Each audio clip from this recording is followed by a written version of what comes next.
बिस्मिल्लाहिर रहमानिर रहीम। हे समस्त जगतबासी, आज आमी शामीम आली चिश्ती आपनादेर सामने जे आलोचनाटी निये हाजिर हलाम से आलोचनाटिर आजकेर मूल विषय होबे कि कोथाय छिलाम, कोथाय एलाम एबं कोथाय जाब। एक द्वितीयत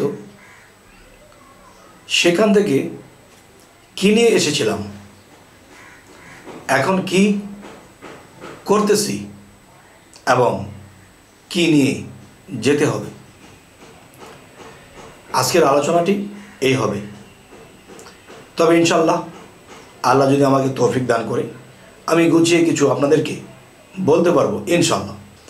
এখন মূলত বিষয়, আমরা আমাদেরকে আল্লাহ সৃষ্টি করে সে আলমে আরওয়ার মধ্যে রেখেছিলেন এবং সে আলমে আরওয়া থেকে আমাদেরকে পৃথিবীতে পাঠালেন এবং এই পৃথিবীতে এসে আমরা কি করব এবং এই পৃথিবী থেকে আমরা যখন চিরবিদায় হব তাহলে আমরা কোথায় যাব এবং সেখানে কি নিয়ে যাব। এই কথার মূলে আমরা যদি বলতে চাই তাহলে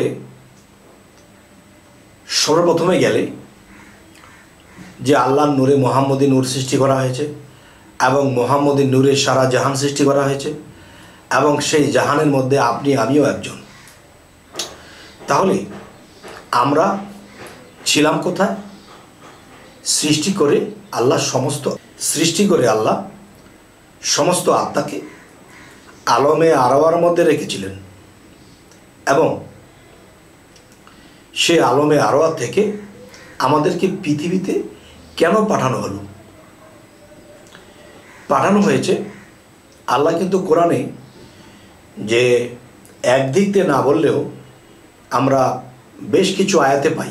যেমন একটি আয়াত যে আল্লাহ বলতেছে যে আমি মানুষকে সৃষ্টি করিয়াছি পরীক্ষা করার জন্য, যে আমি মানুষের মৃত্যু ও জীবন সৃষ্টি করিয়াছি পরীক্ষা করার জন্য।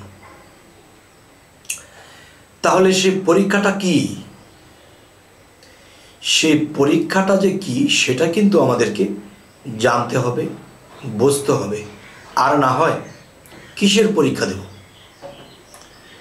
দেখেন আল্লাহ আমাদেরকে কি করেছেন, পৃথিবীতে পাঠানোর সময় আমাদেরকে এই দেহ ক্যাটাগরির মধ্যে এমন কিছু সিস্টেম রেখেছেন যে আমাদের 5-6 বছর বয়স হয়ে গেলে সেই জিনিসগুলো কাজ করতে শুরু করে। সেটা কি? ক্রোধ, লোভ, মোহ, মায়া, মৎসর্য। সর্বপ্রথম আছে কাম। তবে সেই কামটা 5-7 বছরের শিশুর মধ্যে বা 5-7 বছরের একটা ছেলের মধ্যে সেই কামটা লুকিয়ে থাকে, কিন্তু লোভ থাকে, ক্রোধ থাকে, যে অনেক কিছু পাবো এটাও আশা থাকে, কিন্তু কামটা ছেপে থাকে। যখন 12-15 বছর পার হয় তখন তার মধ্যে আস্তে আস্তে সেই কামটাও জাগৃত হয়। তখন কাম, ক্রোধ, লোভ, মোহ, মায়া, মৎসর্য এই 6টা রিপু জাগ্রত হয়ে যায়। আর 6টা রিপু যখন জাগ্রত হয়ে যায় তখন কিন্তু আমাদের মধ্যে কাম, ক্রোধ, লোভ, মোহ, মায়া অনেক দিকে মায়া ছড়াতে থাকে, অনেক লোভ জন্মাতে থাকে, লোভের বশে কিছু করে ফেলি, বলে ফেলি। তা এখন যে বিষয়টি যে আমরা সেখান থেকে কেন এসেছি, যে আমরা পরীক্ষা দিতে এসেছি। পরীক্ষা দিলে শেষে কি পাওয়া যায়? ফল পাওয়া যায়। আর সেই ফলটা আমরা নিয়ে যাব। তাহলে এসেছিলাম এক প্রকার সৃষ্টির শুরু থেকে পরীক্ষা স্বরূপ এসেছিলাম। আর যদি জন্মান্তরে যাই তাহলে কর্মফল নিয়ে এসেছিলাম। এখন কর্মফলের এখানে যাব না, এখানে কি অবস্থা সেটাই আমাদেরকে বুঝতে হবে। যে আমরা এখানে যখন এসেছি তখন কিন্তু দেখা যায় আমরা 6টা রিপুর সাথে মনের সাথে আমরা হেরে যাই, আমরা পরীক্ষায় পাশ করতে পারি না। যেমন কোরআন শরীফে এসেছে, আল্লাহর নবী বলেছেন, তোমরা লোভ করো না, জেদ করো না, রাগ করা হারাম, এবং তোমরা খারাপ করো না, দুনিয়ার মায়া জালে পড়ো না। তখন দেখা যায় এই 6 রিপুর তাড়নায়, সেই 6 রিপু যখন মনকে গ্রাস করেছে, তখন মনের মধ্যে অনেক চাহিদা বেড়ে গেছে, এটা দরকার, সেটা দরকার, এটা চাবো, সেটা চাবো। তখন কি হয়? তখন আমরা পরীক্ষা দিন দিন ফেল করতে থাকি আর পাপে পাপিষ্ট হতে থাকি। তখন আমরা কি নিয়ে যাব? যদি পরীক্ষা পাস করতে পারি তাহলে সেই পাশের ফলাফল নিয়ে আমরা সেই পরপারে চলে যাব। তখন আমাদের ফলাফল যখন আল্লাহ ভালো দেখবেন, তখন আল্লাহ আমাদেরকে যে যেখানে ভালো স্থানটা পাও না সেটা দিয়ে দিবে। কিন্তু আমরা এই পৃথিবীতে লোভের বশবর্তী হয়ে খারাপ করেছি, খারাপ দেখেছি, খারাপ সমস্ত কিছু খারাপকে আমরা জমা করেছি, দিন দিন পরীক্ষায় ফেল করতেছি, আল্লাহর নাম গন্ধই আমাদের মধ্যে নেই, নবী রাসূলের কোনো নামগন্ধ আমাদের মধ্যে নেই, ভালো পথের কোনো নামগন্ধ নেই। তখন এই খারাপ ফলগুলো নিয়ে আমরা চলে যাব। তখন সেখানে গেলে সবচেয়ে ভালো বেহেশত, সবচেয়ে ভালো জান্নাত এটা বাদ। তখন সবচেয়ে ভালো যেই দোজক, সবচেয়ে ভালো উৎকৃষ্ট মানের যে জাহান্নাম, সেটাতে নিক্ষেপ করে দেবে। তাহলে সেই জাহান্নাম যেদিন ভোগ করা শেষ হবে, তখন আল্লাহ আমাদেরকে আবার ওঠাবে, আবার ওঠার পরে আমাদেরকে আবার পরীক্ষার জন্য আবার পাঠাবে। যতদিন পরীক্ষা ফেল করব, ততদিন পর্যন্ত আমাদের আসা যাওয়ার মধ্যে থাকতে হবে।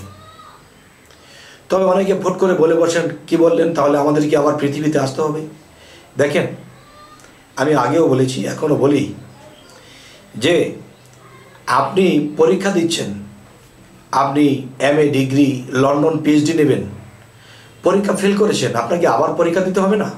তো আবার পরীক্ষা দিতে হলে আপনাকে কি আবার সেখানে যেতে হবে না? সে পরীক্ষার স্থানে যেতে হবে না? যদি যেতে হয় তাহলে সে পরীক্ষার স্থানটা কোথায়? এই পরীক্ষা দিতে হবে। তবে জাহান্নাম যদি বলা হয় এখান থেকে জীবনে আর কখনো ওঠাবে না, না, আপনাকে জেল দিয়েছে, জেলের কিন্তু একটা টাইম আছে, 6 বছরের জেল, 12 বছরের জেল, তারপরে কিন্তু আপনাকে ছাড়া হবে। এরপরে কিন্তু আবার পৃথিবীতে, আবার দেশে ফিরবেন, আবার ভালো কিছু করার চেষ্টা করবেন, আবার যদি ফল ভালো করেন তাহলে ভালো জায়গায় চলে যাবেন। তবে হে সমস্ত জগতবাসী, আজকের কথাগুলো কি ছিল? যে আমরা কোথায় ছিলাম, কোথায় এলাম, কোথায় যাব, এবং কি নিয়ে এসেছিলাম, এবং এখান থেকে কি আমরা করব এবং কি আমরা নিয়ে যাব। তাই কোরআনের আয়াত থেকে আমি বলা হলো যে আমি মানুষের মৃত্যু ও জীবন সৃষ্টি করিয়াছি পরীক্ষার জন্য। এই আয়াতটি কোথায়? সূরা মুলুকের 2 নম্বর আয়াত। এখানে কি বলা হয়েছে? ওয়াল্লাযী খালাকাল মাউতা ওয়াল হায়াতা লিয়াবলুওয়াকুম আইয়ুকুম আহসানু আমালা ওয়া হুয়াল আজিজুল গফুর। অর্থাৎ আমি মানুষের মৃত্যু ও জীবন সৃষ্টি করিয়াছি পরীক্ষা করার জন্য, তোমাদের মধ্যে কে কর্মে উত্তম, তিনি পরাক্রমশালী ও ক্ষমাশীল। তবে হে সমস্ত জগতবাসী, আজকে এতটুকু কথা বলেই রাখবো। যদি কেউ মনে রাখতে পারেন, মানতে পারেন, তো ইনশাল্লাহ এই পৃথিবী হইতে আমরা চির সালাম দিয়ে চলে যেতে পারবো, আর এই জগতে আসতে হবে না। যদি পরীক্ষা ফেল করি তাহলে কিন্তু গ্যারান্টি নেই। তো এখন আমি বলবো, আমাদেরকে সৃষ্টি করে আলমে আরওয়াতে রাখা হয়েছিল, সেখান থেকে পৃথিবীতে পরীক্ষার মঞ্চে পাঠিয়ে দিল, ফলাফল অনুসারে আমাদের হবে বিচার। তখন আবার চলে যাব, সেখানে গেলে তখন আমাদেরকে আবার পরীক্ষার ফলাফলগুলো দেখবে, যদি ভালো হয় ভালো জায়গায়, খারাপ হলে খারাপ জায়গায়। তবে হে সমস্ত জগতবাসী, আজকে ছোট করে আলোচনাটি রেখে দিলাম। সকলেই ভালো থাকবেন, আমাদের চ্যানেলটিকে সাবস্ক্রাইব করে নেবেন, যদি ফেসবুক হয় অবশ্যই ফলো করে নেবেন। সকলেই ভালো থাকবেন, আল্লাহ হাফিজ।